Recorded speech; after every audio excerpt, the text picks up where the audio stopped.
আপনাদের বাচ্চাদেরকে কখনো সন্ধ্যার পরে বাইরে যেতে দিবেন না। রাসূল বলেছেন সন্ধ্যার সময় বাচ্চাদেরকে ঘরের ভিতরে রাখবে, কারণ সন্ধ্যায় সময়ে জিন জাতি বের হয় যাদেরকে তোমরা দেখো না, এবং তারা আমাদের কখনো কল্যাণ চায় না। বেশিরভাগ জিনই সেটা হলো যে রাতের বেলা ক্ষতি আছে। একটু ভালো করে শোনেন, আমি 5 থেকে 10 মিনিটের মধ্যে শেষ করে দেবো ইনশাআল্লাহ। রাতের বেলা কিছু ক্ষতি আছে। আপনাদের বাচ্চাদেরকে কখনো সন্ধ্যার পরে বাইরে যেতে দিবেন না। রাসূল বলেছেন সন্ধ্যার সময় বাচ্চাদেরকে ঘরের ভিতরে রাখবে, কারণ সন্ধ্যায় সময়ে জিন জাতি বের হয় যাদেরকে তোমরা দেখো না, এবং তারা আমাদের কখনো কল্যাণ চায় না। বেশিরভাগ জিনই দুষ্ট প্রকৃতির। তারা কিন্তু চ্যালেঞ্জ করছে আল্লাহকে যে এদেরকে আমি জাহান্নামে নিয়ে যাবই। একটা বার যদি জিন কাউকে আক্রমণ করে ফেলে তাহলে তাকে সলভ করা অনেক ডিফিকাল্ট আছে। আমি বারবার বলছি, তো সন্ধ্যাবেলায় খেয়াল রাখবেন বাচ্চারা যেন বাইরে না যায়। আর এখানে এই সূরায় রাতের কথা আসছে। গভীর রাতে রাসূল সাল্লাল্লাহু আলাইহি ওয়াসাল্লাম বাইরে ঘোরাফেরা করতে নিষেধ করছেন। তিনি বলেছেন গভীর রাতে এমন অনেক মাখলুক আকাশে এবং জমিনের মাঝখানে থাকে যাদেরকে তোমরা দেখতে পারো না। তাই গভীর রাতে আমরা যদি বাইরে যেন না যাই আর কি। আসলে আমাদের সিস্টেম চেঞ্জ হয়ে গেছে তো, আর রাত এখন দিনের জায়গায়, দিন রাতের জায়গায়, এই জন্য এগুলো আমরা কেয়ার করি না, কিন্তু সমস্যাগুলো কিন্তু ঠিকই হচ্ছে। তারপরে আরও ব্যাপার আছে, সেটা হলো যে আমাদের সন্তানদেরকে এবং পরিবার পরিজনদেরকে সবসময় ঝাড়ফুঁক করবেন। ঝাড়ফুঁক মানে আমি তাবিজ ঝুলানো বুঝাইনি, আমি বুঝিয়েছি যে সূরা ফালাক, নাস, আয়াতুল কুরসি, সূরা বাকারা এগুলো পড়ে পড়ে ফু দিবেন। আর যারা পড়তে জানেন না তারা অডিও টেপ শুনতে পারেন, অডিও টেপ রেকর্ডিং বাসায় ছেড়ে দিবেন, ওখান থেকে দেখবেন শয়তান ইনশাল্লাহ চলে যাবে। আপনি যদি কোরআন পড়তেও না জানেন, আমার রিকোয়েস্ট হচ্ছে, কাইন্ডলি রিকোয়েস্ট হচ্ছে, কোরআন শুনবেন। কোরআন এমন একটা কিতাব, শুনতে শুনতে ওই বইয়ের প্রতি আপনার ভালোবাসা তৈরি হয়ে যাবে। একসময় আপনি ইনশাল্লাহ পড়তেও বসবেন ইনশাআল্লাহ। কোরআনের সাথে সম্পর্ক তৈরি করুন ইনশাআল্লাহ। আরও কিছু আমি টিপস দিতে যাচ্ছিলাম, সেটা হলো জাদু। এটা থেকে সেফ থাকার জন্য সকাল এবং সন্ধ্যায় অনেক আমল আছে। ফজরের পরে, মাগরিবের পরে আমলগুলো ছাড়বেন না। প্রিয় সম্মানিত ভাইয়েরা, আমার চাচার বয়সী যারা আছেন সবাইকে বলছি যে এই আমলগুলো কখনো ছাড়বেন না। যদি ছেড়ে দেন, আমি নিজের জীবন থেকে বলছি, যদি একটা দিনও আপনি আমলে গাফেলতি করেন, সেই দিনই কোনো না কোনো অ্যাক্সিডেন্ট হতে পারে, সেই দিনই হতে পারে। সো সকালে সন্ধ্যায় যে জিকির আজগারগুলো আছে সেগুলো দিকে একটু বেশি শক্তিশালী হতে হবে। যেমন কমন কিছু আয়াতুল কুরসি আছে, সূরা বাকারার শেষ 2 আয়াত আছে, সূরা হাশরের শেষ 3 আয়াত আছে না, তারপরে ওই যে তাসবিহ তাহলিল আছে, সুবহানাল্লাহ, আলহামদুলিল্লাহ। দোয়া যদি হিসাব করেন 50টা পার হয়ে যাবে। আমি কিছু দোয়ার বইয়ের নামও সাজেস্ট করছি, যেমন আইনে রসুল একটা দোয়ার বই আছে, অথবা হিসনুল মুসলিম সবচেয়ে বেস্ট একটা দোয়ার বই, হিসনুল মুসলিম কিনতে পারেন। হানাফি মাযহাবের একটা অনেক ভালো বই আছে, সেটা হলো হিসনে হাসিন, সেই বইটা আমার বাসাতেও আছে, ওইটাও ফলো করতে পারেন। তারপর রুকিয়া একটা বই আছে, সেটাও ফলো করতে পারেন।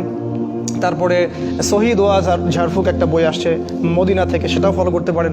অনেক বই আছে, এই বইগুলো কালেক্ট করবেন এবং সকাল সন্ধ্যার দোয়াগুলো পড়বেন, তাহলে ওই জাদু এবং চোখ লাগা, বদনজর, জিনগ্রস্ততা এগুলো থেকে ইনশাল্লাহ আপনারা সেফ থাকবেন। আর একটা ক্ষতি বলছিলাম যে মহিলা, খুব সাবধান, জাদুকরীর মহিলা, কবিরা, এদের থেকে খুব সাবধান। রাসূল বলেছেন যদি কোনো ব্যক্তি কোনো গণকের কাছে যায়, গিয়ে খালি বলে যে দেখেন তো আমার ভবিষ্যৎটা,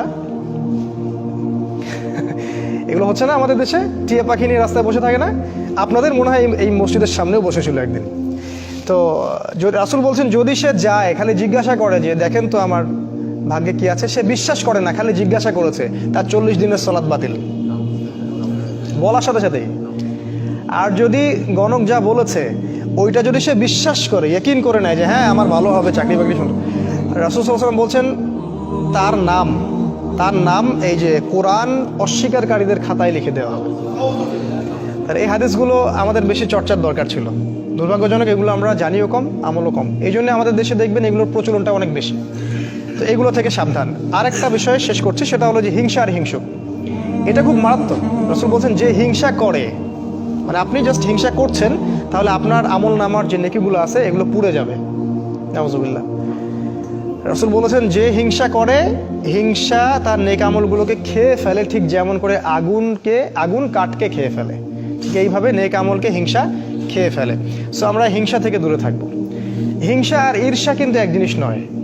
হিংসা হচ্ছে যে তোকে আল্লাহ যা দিয়েছে সেটা ধ্বংস হয়ে যাক, খারাপ নেগেটিভ জিনিস চিন্তা করা। আর ঈর্ষা হচ্ছে যে আমিও যদি ওই লোকটার মতো আল্লাহর পথে দান করতে পারতাম, আমিও যদি ওই লোকটার মতো আল্লাহর পথে মানুষকে দাওয়াত দিতে পারতাম বা ভালো কিছু বলতে পারতাম, আমি কোরআনে জ্ঞান পাইতাম, এগুলো ঈর্ষা জায়েজ। আল্লাহ রাসূল বলছেন দুইজন ব্যক্তির ক্ষেত্রে ঈর্ষা জায়েজ, যাকে আল্লাহ সম্পদ দিয়েছেন এবং সে দিন রাত আল্লাহর পথে খরচ করে, এই ব্যক্তিকে দেখে ঈর্ষা করা জায়েজ যে আল্লাহ আমাকে দিলে আমিও ইনশাল্লাহ করতাম। আরেক ব্যক্তিকে দেখে জায়েজ, সে ব্যক্তির কাছে জ্ঞান আছে, কোরআন সুন্নাহর জ্ঞান আছে এবং সেই জ্ঞান দিয়ে সে মানুষকে ভালো কিছু শেখায়, এটা তার জন্য ঈর্ষা করা জায়েজ। আর হিংসা অন্য জিনিস, নেগেটিভ থট, সেটা হচ্ছে মানুষকে তোরটা ধ্বংস হয়ে যায়, এটা ঈর্ষা, এটা হিংসা। আরেকটা হলো হিংসুক, এটা থেকে খুব সাবধান। আপনি হয়তো ঈর্ষা করছেন না কিন্তু ঈর্ষার শিকার হতে পারেন। আপনি হিংসা করছেন না কিন্তু হিংসার শিকার হতে পারেন। আর এই বিশ্বাস করেন আমার কথা, এটা ইসলাম বিরোধীদের মধ্যেও যেমন আছে, ইসলাম পন্থীদের মধ্যেও তেমন আছে। হিংসার ছড়াছড়ি, ভিতর থেকে সবাইকে নিজের ভাই বলে বিশ্বাসই করতে পারতেছে না কেন। হিংসা আছে, এটা আপনি তো দেখতে পাচ্ছেন না। তো এটা থেকে প্রোটেকশন কি করবেন, কি পদ্ধতিতে আপনি এটা থেকে প্রোটেকশন করবেন? যাদের নাই তো আলহামদুলিল্লাহ, তাদের তো কলবুন সালিম, তার হৃদয় তো অনেক প্রশান্ত।